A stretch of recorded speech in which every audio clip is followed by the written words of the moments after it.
Being a history buff, any film that involves history, I am game. From Saving Private Ryan, The Pianist, Lincoln, American Sniper, Downfall, and so many more to name. It's just a cavalcade of history films that I enjoy watching on a daily basis. But usually when it comes to films based on history, they tend to play it straight and tell a narrative-driven version of past events.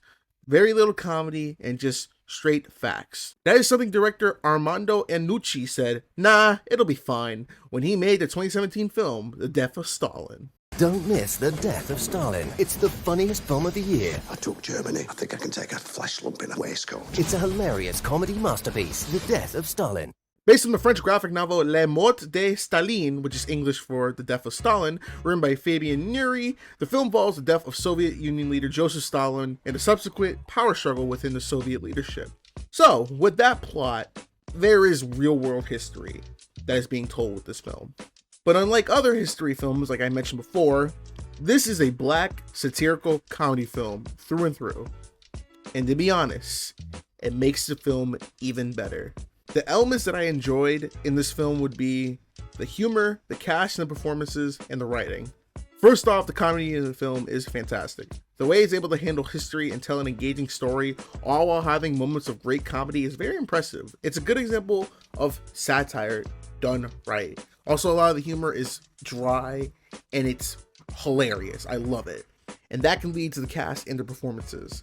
The cast did a great job with their roles. Being an ensemble cast, they all do a great job with the likes of Steve Buscemi, Jason Isaacs, Simon Beale, Jeffrey Tambor. They were all great. Right, what's a war hero got to do? Get some lubrication around here.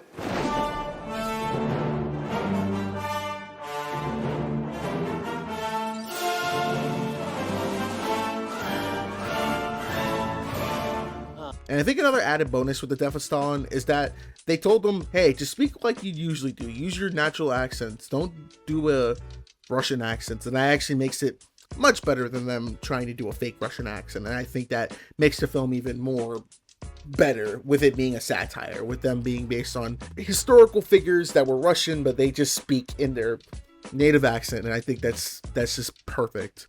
And lastly, the writing in the film was amazing. The witty dialogue and inclusion of real-world events make it more witty and smart. It helps that the dialogue is engaging and keeps the viewers invested. I'd say more of just the dry delivery on a lot of the jokes and just kind of like it does have real-world history attached to some of the lines that they do because there's some events that get pulled from it. And if you're a true history buff, you'll get some of the references they're making, but it does a good job of keeping the story consistent and making the viewer interested in what's happening. So the writing doesn't let up and it doesn't slow up through all three acts of the film.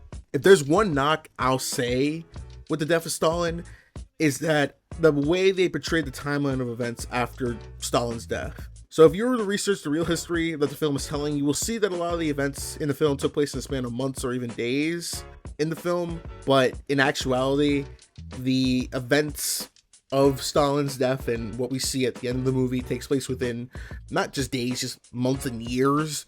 But I know that's necessary to keep the film's narrative consistent and easy to portray, because if you did a real like timeline of events what happened, this movie would probably be like 5 hours long. However, I do feel like it'll lead people to a misconception on the actual events, but on the other hand, even with this condensed version of events, it can still be a good way to have someone do research on what actually happened. So to the film's credit, its only downside can be turned into a positive. The Death of Stalin was released on September 8th, 2017 at the Toronto International Film Festival on a budget of $13 million. Although it did not have a worldwide release, it was released in the United Kingdom, Belgium, and France. And at the box office, it would gross $24.6 million. Overall, The Death of Stalin is a very good film. It mixes two of my favorite genres in both history and comedy. I say if you're interested in history with a satirical twist, give The Death of Stalin a watch and have a good laugh with it. And I'm gonna give The Death of Stalin a final grade of an A-. So let me know down in the comments below, did you watch Death of Stalin and what's your favorite historical film? Until next time, I've been Mac from Mac Reviews, and I'll see you all in the next video. Peace. This is fun! Hello.